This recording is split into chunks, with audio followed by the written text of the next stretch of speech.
This is a very special episode of Let's Talk Love. I'm having a conversation with two relationship experts, Kim and Vanessa Bennett, both therapists and partners and co-authors of their book, It's Not Me, It's You, Break the Blame Cycle, Relationship Better. John and Vanessa dissect their own relationship to help readers figure out theirs. They share real stories of clients they help in their own therapy practices and also offer us skills for changing unhealthy relationship patterns.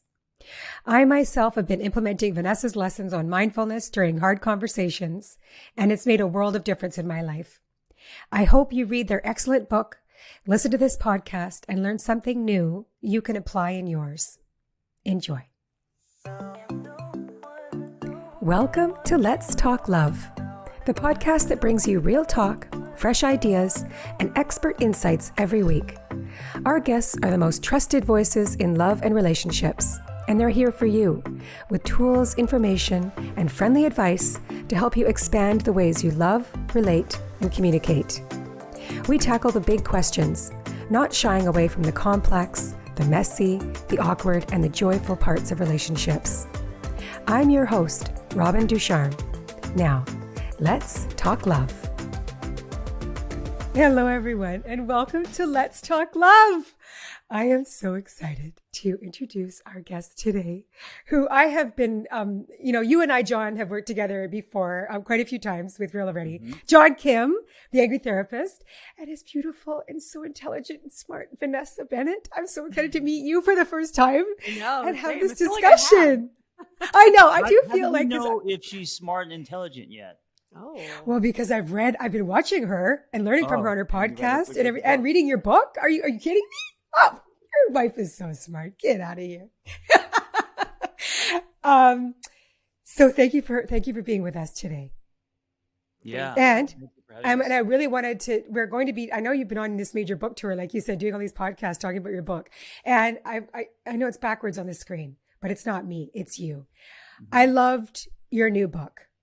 And I hope you're getting just so many accolades and praise for this work. How is that going? What's the feedback been? We've gotten nothing. You're actually our first compliment, so thank you for injecting some hope into our careers. Well, you know what I really like about it is the combination of course, it's your you are including stories about your own marriage, your relationships, and their past experience in other relationships before you met. And the combination with the work that you're doing as therapists. So you're telling stories about your clients and how you're helping them in their relationships. And then you got your practices part, which I think obviously we all need the tools and the skills to do this in our own lives. So I love the combination of the three, and it was just such an enjoyable read too. And it's funny; it brings your personalities into it. So I loved your book. Thank you. Thank you. I like hearing that. Yeah, I'm always glad when it resonates. You know. Yeah. So the beginning of your book, you talk about how you met, and Vanessa, I loved your manifesting story because you don't often, in relationship books, you're not. I mean, I read a lot of books about manifestation. I have, a very spiritual practice, and I think about manifesting all the time. I believe I'm like a super manifester. Sometimes that's good, sometimes not so good. You have to be very clear on what you're manifesting. But I really wanted to open up about that, Vanessa, and just talk about how, can you just tell us about how you believe, like you manifested John? You say that in the book, how you felt like, first of all, my first question around manifesting did you, before you met John, did you think, okay, I'm ready for my next relationship. I really want to meet somebody. I want this to be possibly, my next long-term partnership. Did you think that in your mind when you talk about the manifesting? Because I know you said when you knew about it, when you came into your kind of universe, you knew, you had a knowing. But before the knowing, I don't think that I thought, oh, I'm ready for a relationship. I actually think what happened was I came out of something maybe 6 months or so before I met John that had been pretty traumatic, and traumatic only in the sense that it was a real wake up call for me that I was kind of living out of like projections. Like I was in a relationship with a projection of who I thought this person could be. I saw the potential for us. I saw the potential for him. And it was a reality check that I had been kind of living that way and being in relationship in that way pretty much my entire life, which I actually think is very common for women to do. So common. And I had just kind of called myself my bullshit and I had been kind of done with it. And so I knew that I was ready for somebody who had the emotional tools, had the language, could have these kind of hard conversations with me. And I remember actually talking to my mom about it because I was still in grad school at the time to be a therapist. And I remember saying, that's it, I'm only dating therapists from now on. And she was like, well, I think you're minimizing your dating pool a little bit. Isn't like, that funny that you said that? Yeah. I'll be single forever then. And she was like, okay, well, let me know how that goes. And yeah, it just was one of those things where I had said it out loud. Like I was sick of my own bullshit, which I actually think the idea of manifesting, sometimes that's actually where it starts. Like we have to get sick enough of our own shit for things to really change. It's almost like the universe is like, well, are you really ready? Like prove it to me. Prove that you're really ready to make this change. Prove that you're really ready for this thing to come into your life. And then, I don't know, I saw John, something that he had posted, and there was just something internally in my gut that was like, oh. And, you know, like I say in the book, I sent it to my girlfriend and I just said, I'm going to date this guy. And she was like, okay, like, what are you talking about? And I was like, I don't know. I just know I'm going to date him. And here we are. Yeah, I don't think it was like, I find him so attractive, I want to date him. I think it was like kind of more of like a spiritual knowing that we're going to collide. Well, don't downplay it. I did think you were hot. I told her that too. But there was a greater knowing than just, I think this guy is hot. Yes, it wasn't just because you had, you know, the beautiful thing about Instagram and having people have social platforms, especially, you did talk about how John was already, he had a huge platform. So you almost feel like you can get to know somebody pretty well by just listening and watching them, you know, do their work. So that's great. And it's funny. The funny thing is too, I find this humorous that John, you said when you had your friend, your joint friend say like, she's a therapist. You were like, oh God, you're thinking in your mind, like, I don't need to date a therapist. And Vanessa's like, I want to date therapists. So it's just really, yeah, we were in very different places. I was trying to be single on purpose. I knew that the next relationship would probably be like, you know, the big one that I invest in. So I was just, I didn't want someone with tools. Like I wanted the other. I wanted someone who yes, you wanted debauchery and fun. Yeah, I just wanted to get on the ride, you know, and I wasn't looking for, you know, marriage commitment. I mean, ultimately, of course, I would be, but I felt like I had a window of just going crazy. And then, of course, when you want something like that, the universe throws a wrench and came in the form of Vanessa. Yeah. Yeah. I love it how there is beauty in the universe at all times. And I think sometimes the things we don't think we want are the best things for us. Yes. Yes. So you talk about the idea of the one being an illness, and it is an illness. And I think even Vanessa, what you just said before about projection, that right there, right? We get into these relationships with people that we just want, you're like, this person can be this. They're not that. They might be showing up completely honest and real of who they are, but it's like we're projecting. So that's like this, I think it's just this social conditioning of, and you do say it's an illness, right? It's like you say there's a reason why all Disney movies end with the wedding. They're not going on after the wedding. It's like this picture perfect. And John, I like how you describe it as like the Norman Rockwell painting that a lot of us aspire to from the time that we're little and even into adulthood. But then we want the picket fence, but we don't want to be like our parents. Like we don't want to duplicate that if we come from a broken child or just not the healthiest relationship. Mm-hmm. You want this, but you don't want that. It's like this. So you're just really you're not manifesting what is in your best interest. Can you talk just more about the one being then an illness? Yeah, and I love that you're calling it an illness, or maybe we say that in the book. You said sickness, but yeah. Sickness. Sickness, sorry. Yeah. No, I mean, you know. I think a lot of our clients... Same thing. Semantics. Yeah. I know for me that a lot of my clients were unhappy because they haven't found the one. And I know even for me, being caught up in, you know, I was raised in this world like everyone else. And so always looking for the one. And so I realized that you could have many ones in your life, and the one is the one that's currently in front of you. And if you don't look at it that way, you're always going to wonder, oh, what if there's different? And then you could actually use that as Vanessa says, as an eject button to not really roll your sleeves up and work on the relationship. Instead, tell yourself, oh, there's someone else waiting. I got to find this person. And then you're drifting in your current relationship. Yeah. Or the opposite I've seen happen too, which is you're in something where you think it's the one and you're like, oh, this is the one. They're the one. They're the one. And then it goes south and suddenly you're completely devastated and shattered and you think that you're never going to find love again. Right.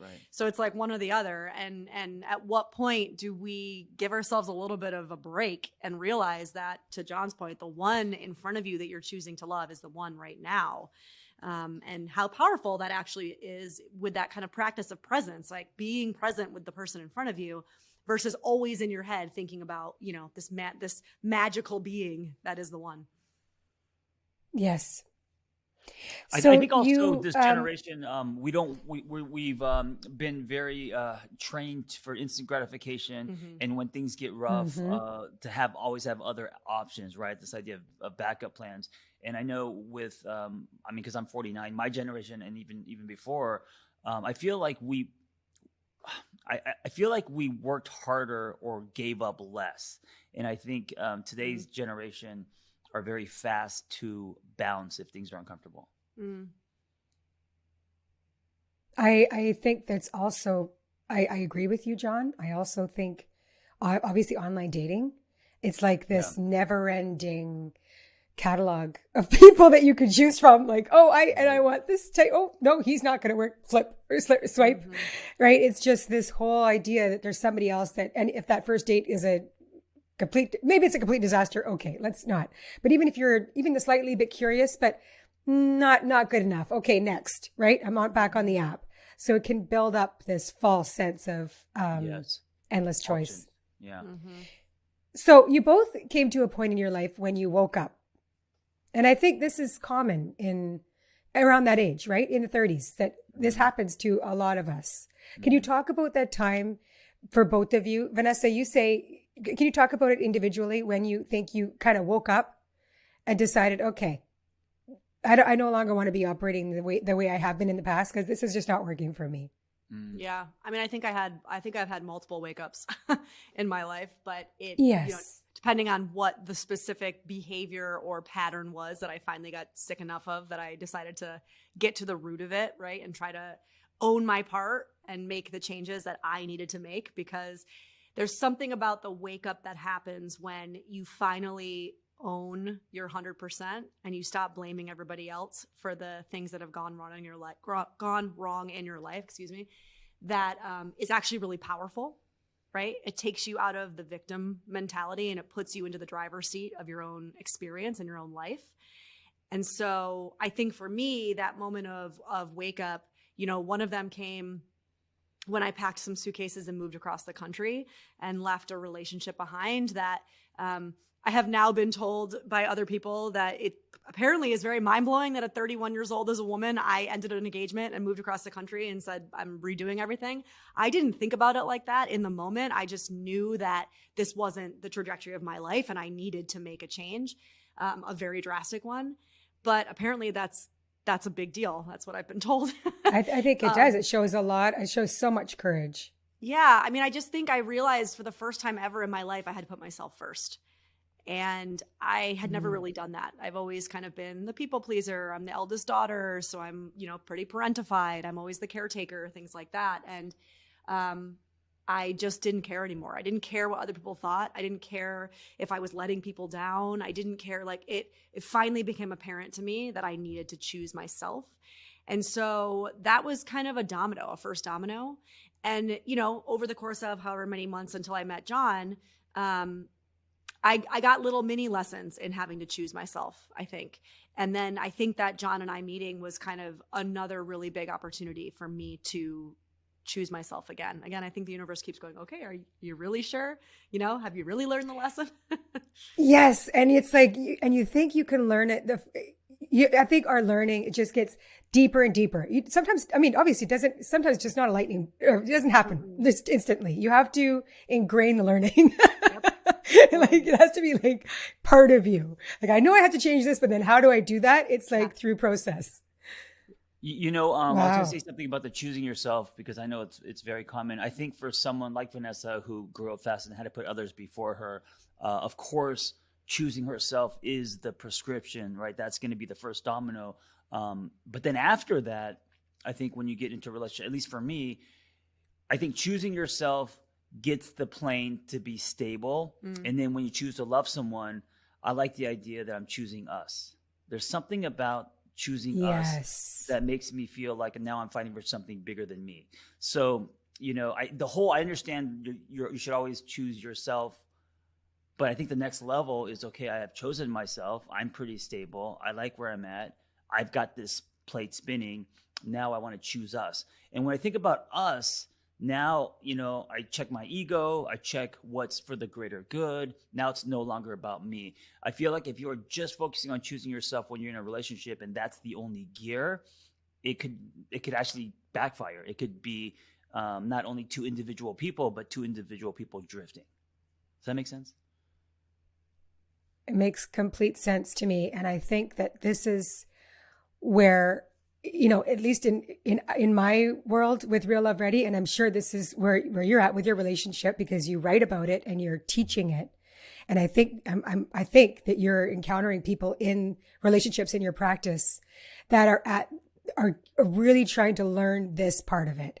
That's where we're at, is because I believe that I've had self-love, and, I know how to care for myself. I know, like, when I'm faltering, I'm like, oh, I'm going off the rails here. I need to get back to the gym. I need to be, eating better. I need to be sleeping better. Like, I know how to take care of myself really well.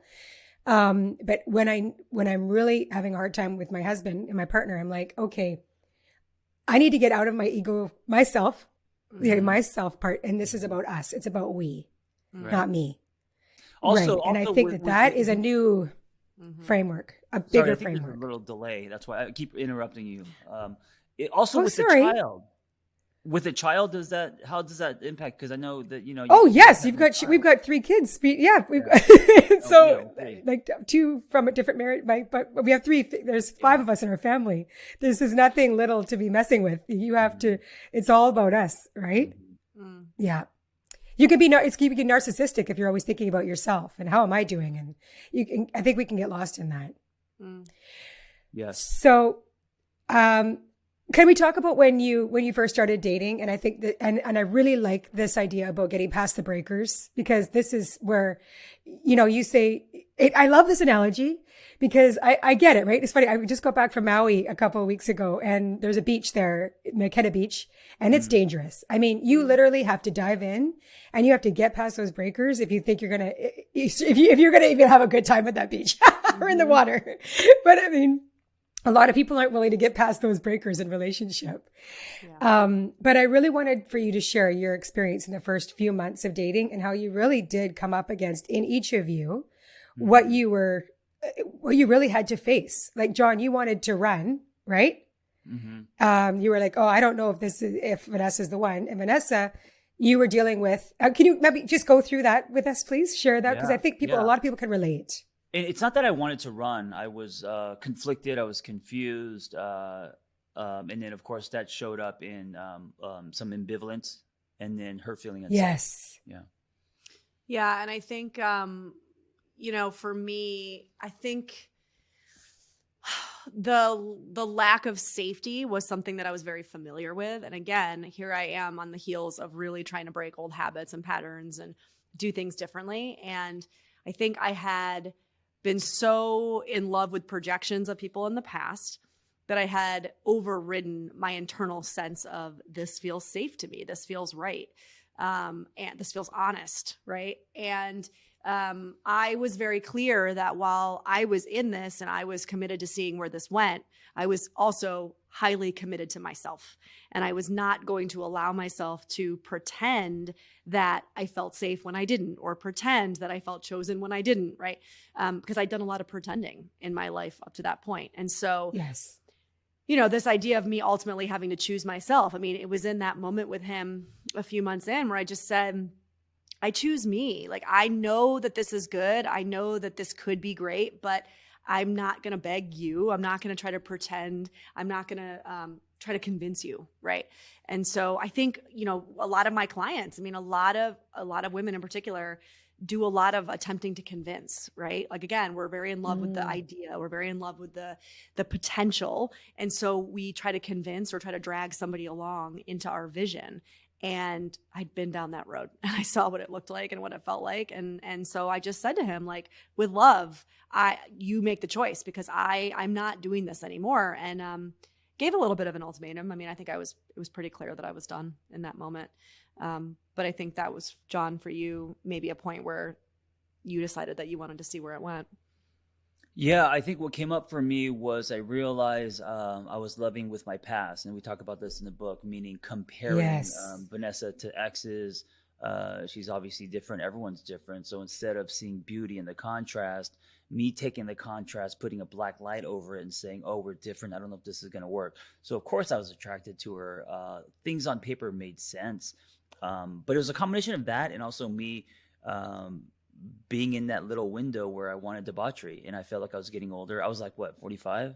Something like that. Yeah, I was the college kid at the high school party, and I was like, I don't want anyone to know. So like, I want to go have a threesome. I want to wake up with someone, and like, so Vanessa has all these exciting stories from when she was in her 20s that I kind of got envious of. Everyone does, but I was always in a relationship, so I didn't get to have my recess, right? And so I think part of it was that, wanting that recess, and then part of it was loving with my past. We at Real Love Ready are so excited to be hosting In Bloom, a love and relationship summit, April 14th and 15th, 2023 in Vancouver, BC.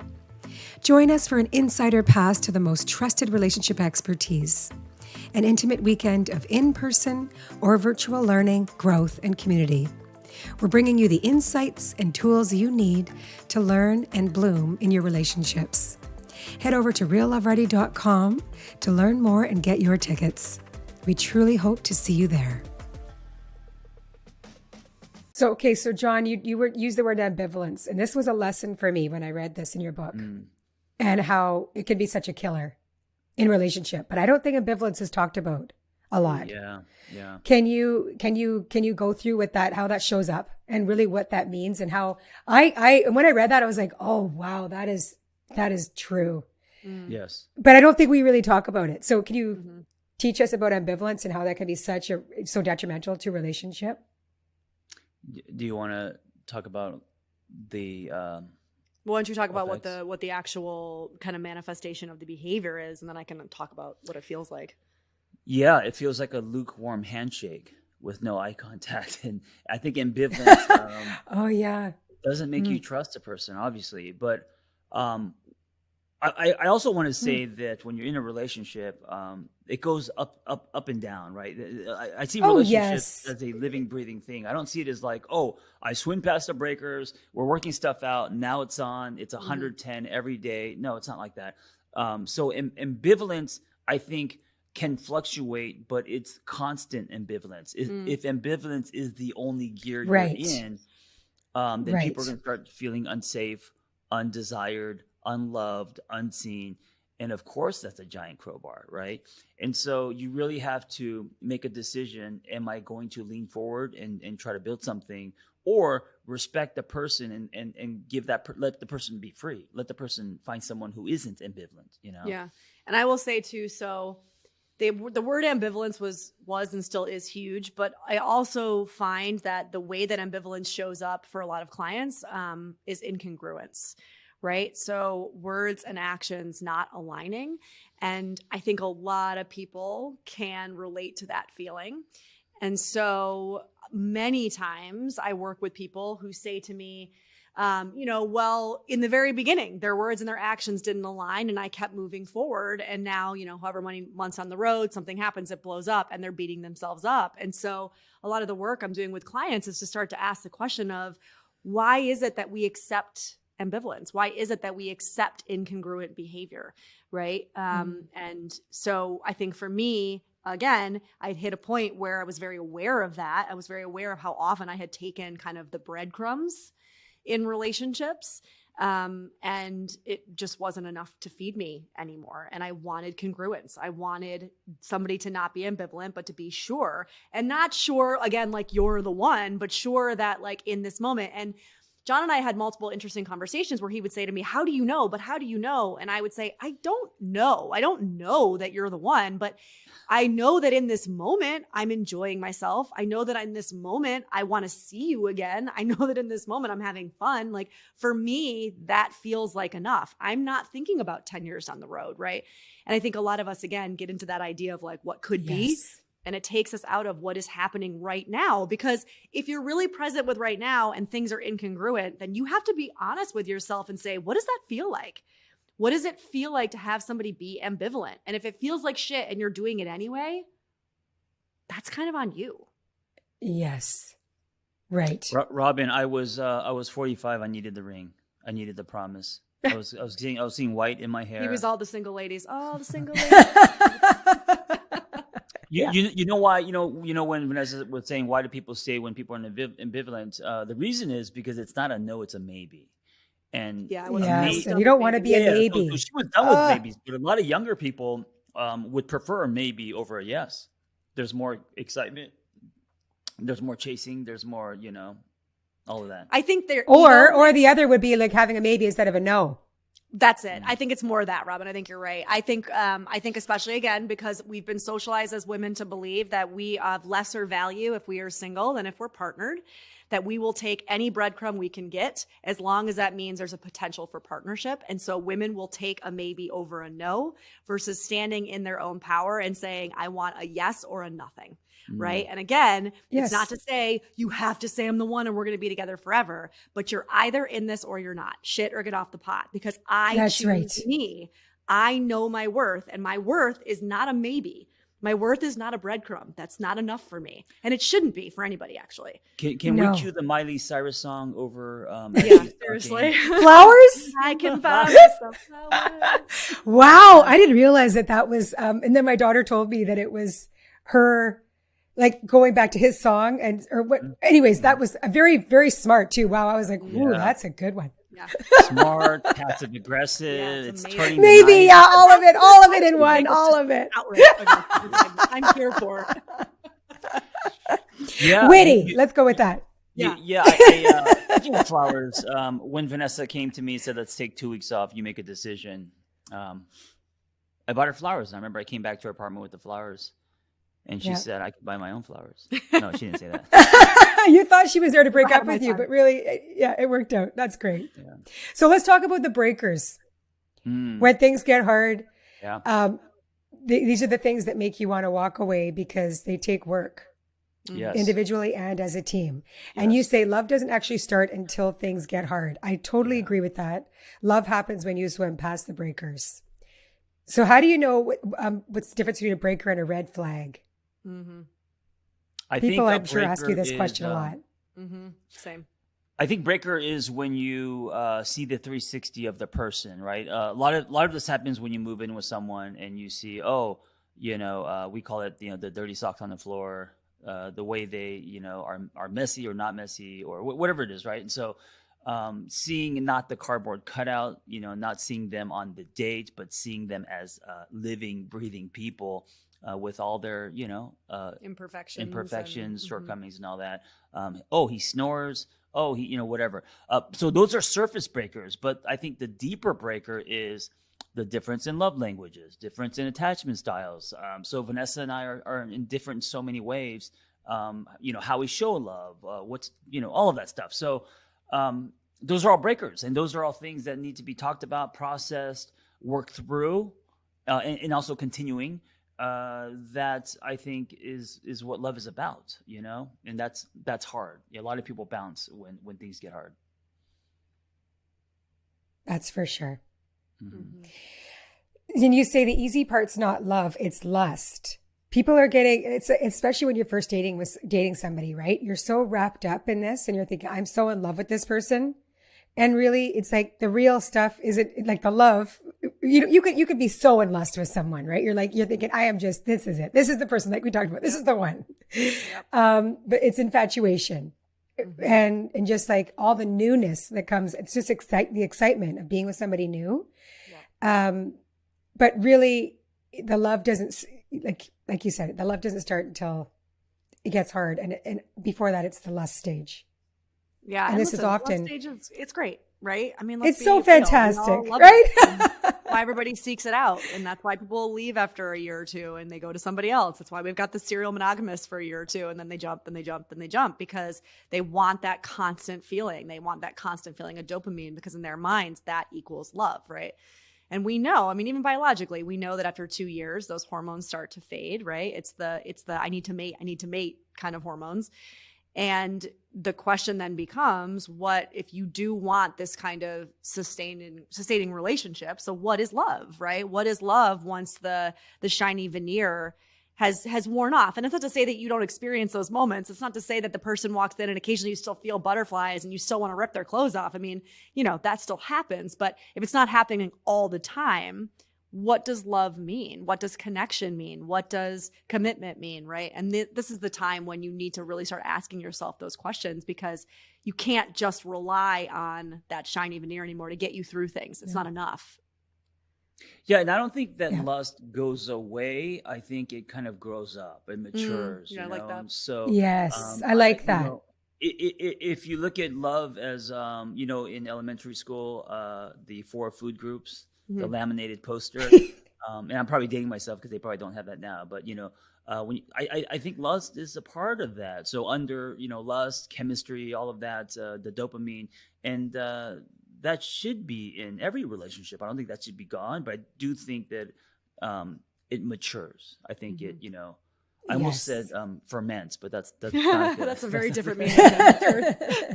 Then it becomes kimchi. No, I still, you want the lust in your relationship to stay. Yes. It's a very important part of your relationship. Keep the fire going, right? Mm-hmm. Can we call this episode Lust Becomes Kimchi? yeah. Kombucha, kimchi. So, I really appreciated. So, Vanessa, thank you so much for everything you taught in the book about mindfulness. Mm-hmm. After I read the book, and it was funny, I found myself in this situation this weekend, and it was my husband and I were in this heated discussion. It wasn't about us; it was about something else that was going on in my life that I was bringing to him for advice and counsel. And I found myself getting really heated and just like getting and I employed Vanessa's your tips around mindfulness. Mm-hmm. And I just really appreciated that part of the book because this is something that is so important when you're in hard conversations, when you're in conflict, is just being present. Mm-hmm. And can you talk about the mindfulness practices that you have in your life and also about what you have learned to do within yourself in those hard conversations or those conflicts? Yeah. I think that when you were talking about being in conflict, I think we need to really get familiar with how we are and who we are in conflict because it's different for everybody. And a lot of it has to do with our upbringing. A lot of it has to do also with our nervous system and our wiring. Not everybody is going to have the same tolerance level for conflict. Mm-hmm. One person might say, what are you talking about? That's not even conflict at all. And the other person's completely flooded, right? So you can't expect somebody to respond in the same way that you do. The best that you can do is get really familiar with what that feels like and looks like for you, right? So I know for me, I get flooded very easily. And flooding for me, I also tend to be more avoidant. So flooding for me tends to be on the surface, like I check out. I have a hard time keeping eye contact. I get really tired. My whole system kind of shuts down. And I started realizing that obviously the kind of buildup of the rage and the anger that leads to the shutdown is not conducive to trying to have a healthy conversation. So in order to kind of slowly increase my capacity for that, it's been really important for me to say, okay, I can feel the heat. I can feel the tightness in my stomach. I can feel the emotion welling up in my throat, right? And I tend to dissociate a lot. Like once that happens, I'm gone. Like I leave my body. Like I said, I'm not paying attention. And so I start doing things where it's like I'm pinching my leg or I'm digging my nails into the chair, something that is physical that will help keep me in my body and keep me present. And I gave that example of my toolbox to, I guess, be maybe a catapult for other people to say, you need to figure out what your toolbox is. It's always going to be different, right? But in order to help you stay present and to stay out of that like kind of childlike version of yourself that we all go to when we get activated, right? Because nothing good comes from that part of ourselves. Like if we're acting in our adult relationship from that childhood version of ourselves, especially in conflict, you can guarantee nothing good is going to come of it. So is there a way that by understanding myself and practicing those mindful skills that I can keep myself in my adult body for just a minute longer, right? And it's not about perfection because I still do it. I still check out. I think my nervous system will always do that, but I can do it a lot longer. And I know now when I need to take a break, and I know now to ask for a break. And so those have been some of the, I think, positive benefits from that practice for me. I also really love this mantra that you have when you're in it. It's like, I want to listen to be understood. No, sorry. I want to listen to understand first before being understood.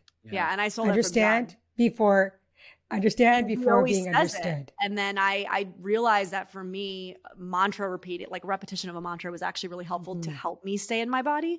And so at some point I realized that was actually a really good mantra to repeat during conflict because it is exactly what I'm attempting to do in those moments. And so I think even that as a practice can be helpful, right? Find something like that works for you and use it as a tool. Yes. Repeating it for yourself. Yeah. But it's such a good tool. That's a great tool. While you're being mindful. And it's also, you have a large section in your book about communication, your skills for good communication, nonviolent communication, and listening first. You want to understand the other person before make that a priority before being sorry. Does that make sense? Am I saying that correctly? You want to understand the other person before. Yes. Yeah. What about you, John? How does it show up for you when you're in a hard conversation because I feel when Vanessa explains how she's feeling physically, I feel those ways. I do. I think I do shut down. I think I'm more like, slow everything down. You know how earlier we were talking about waking up, all of us kind of waking up.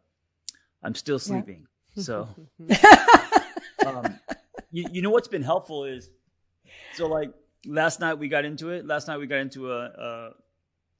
some conflict, a hard conversation. And in the middle of it, Vanessa said, I feel like I'm about to be flooded.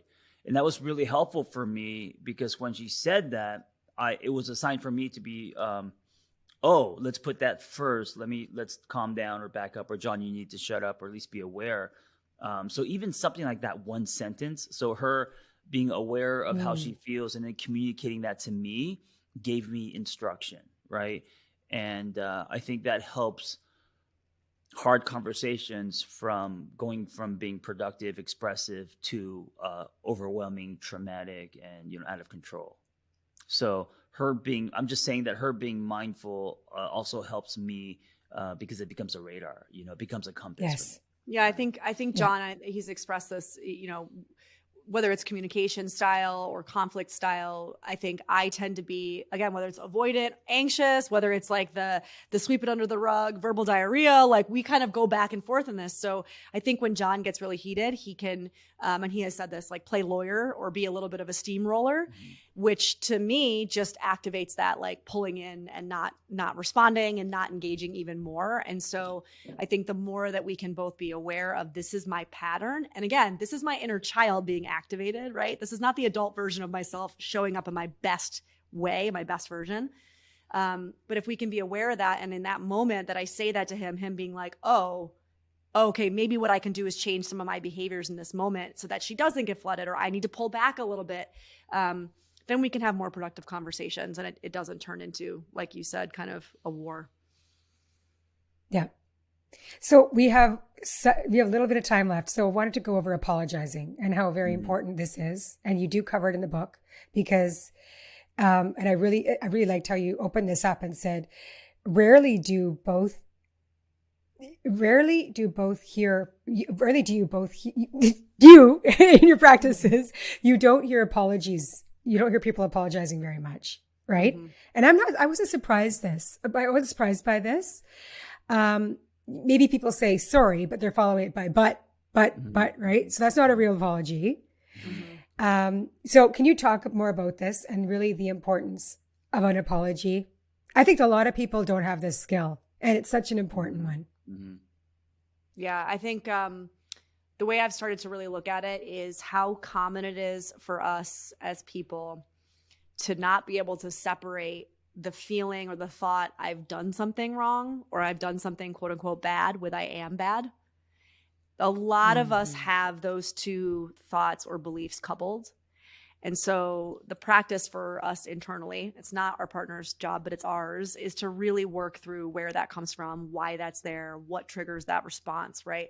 What holds us back from apologizing? Because then we get into our ego, then we get into the arrogant place of ourselves, and a lot of that arrogance is just masking. If I apologize and I admit that I did something bad, then that means that I am bad, right? And so I have compassion when I realize that's where it comes from. But the actual day-to-day practice is really exactly what you said. Can you say, I'm sorry for X, and just put a period at the end of it without trying to explain it, right? Now, people will argue, right, yeah, but what if like something is really important and I do need to say it? That's fine. And we say this in the book. You can have that conversation later. After the apology has kind of been taken in by the other person and they feel like you've seen them and you've heard them and you've taken ownership, then maybe later that day or a week later, you can have a conversation about some of the things that went sideways that led you to behave in the way you did. It's just not the moment. In the moment, it's the moment for the apology, and that really should be it. Yes. The taking responsibility piece is something that people have a hard time with. Yeah. Yeah, I was going to say, yes, people use a lot of commas instead of periods. So there's two things for me. One is actually saying I'm sorry, even if you could disagree. You could disagree with what happened, but saying sorry for the pain, the hurt, or how your partner is feeling. So I'm sorry. And then, yes, the second piece also, most of us drop the ball. What are you going to do about it, right? The action. What's the action? What's the ownership? You could say sorry all you want, but are things going to change, right? So I'm sorry I cheated on you, and I will, never do it again, but I'll also look at where that came from and why and take some kind of ownership, right? So there has to be two things for, I think, apologies to be effective. Yes. And something we didn't go over, which I think is, you say in the book too, that how we learning to say sorry is something that most of us learn. Either we learn or we don't learn from our parents, from growing up. Right. And John, you grew up in a family where there was a lot of explaining, not apologizing. This is why this happened. This is why I did what I did. Right. And Vanessa grew up where, correct me if I'm wrong, Vanessa, but it was like either avoiding or it's like, I'm sorry we fought. Yeah. Like pretending it didn't happen. That's not an apology, right? That's like, I'm sorry you feel this way, right? It's like, well, that's not a sorry for what I did. I'm sorry you feel that way. Well, that's kind of like putting it back on you. Exactly. So we learn these things. We learn to do it incorrectly, and then we're expected to do it in our adult relationships. So it's that awareness piece too, where it comes from, and just like, okay, I don't want to repeat that. But yeah, and I'm trying not to, right? Like you have kids. It's like I find myself apologizing a lot, and just bottom line, it's not I'm sorry I lost my shit because you weren't listening to me. Like it doesn't. You not listening to me does not justify me losing my shit. Like bottom line, it doesn't, right? Even at 3 years old. And so I find myself even with her being like, I lost my cool and that wasn't okay. I shouldn't have spoken to you like that. And I'm sorry. And just putting the period there, we have the opportunity to correct it even with our kids. Yeah. Just the other day, which is just a few days ago before we go, my daughter, they were horsing around. My girls were horsing around the kitchen after dinner. And all of a sudden, Todd and I are upstairs, we hear the bang, and a plate had fallen on the ground and something else fell on the ground. We didn't know. It was a big bang. So the plate's broken, come downstairs. They're cleaning up the mess. And Todd asked, did my iPad fall on the ground? Nope. Both of them but you could tell it had, because just the looks on their faces, they were lying, right? So I just said, okay, let's clear up. They cleaned up, and we sat down on the couch later, and I asked straight out to my younger daughter, I said, did the iPad fall on the ground? Yes, I think it did, Mom. I was like, you need to take responsibility for that. So he came back in the room and she said, I think it fell on the ground. I'm sorry about that. But she was learning, you have to take responsibility, whether you like it or not. And it all ended up well, but that's a good example of being like, you have to take ownership for your mistakes. So I just want to thank you so much for both your time, both of your time. I loved our conversation. And I really, I hope everybody that's in a relationship or even wants to be in a relationship will read your book, because bottom line is there's so many practical skills that people can bring in to their relationships. And I think of it just as like shifting, you say this, right? It's about shifting relationship patterns, these old patterns of thinking, of being, so that really we can bring our relationships to a bigger place of us instead of just you and me, us, we. Yeah. So, Robin, I want to thank you for something. So, we've done a lot of podcasts, and hosts, they don't even open the book, let alone read it. So just the fact that you... I can't believe that! No, it's okay. We're me included, because I have my own podcast. I don't read shit. But we're busy. I get it. But you actually read our book. So that in itself says a lot about you. And it just says that you have a lot of time on your hands. Oh. Yeah. So much time. I loved it. Kids. Yeah. Yeah, but thank you for reading it. I appreciate it. Yeah, well, thank you both. Mm-hmm. Please visit realloveready.com to become a member of our community. Submit your relationship questions for our podcast experts at reallovereadypodcast@gmail.com. We read everything you send. Be sure to rate and review this podcast. Your feedback helps us get you the relationship advice and guidance you need. The Real Love Ready podcast is recorded and edited by Maya Anstey. Transcriptions by Otter.ai and edited by Maya Anstey. We at Real Love Ready acknowledge and express gratitude for the Coast Salish people, the stewards of the land on which we work and play, and encourage everyone listening to take a moment to acknowledge and express gratitude for those that have stewarded and continue to steward the land that you live on as well.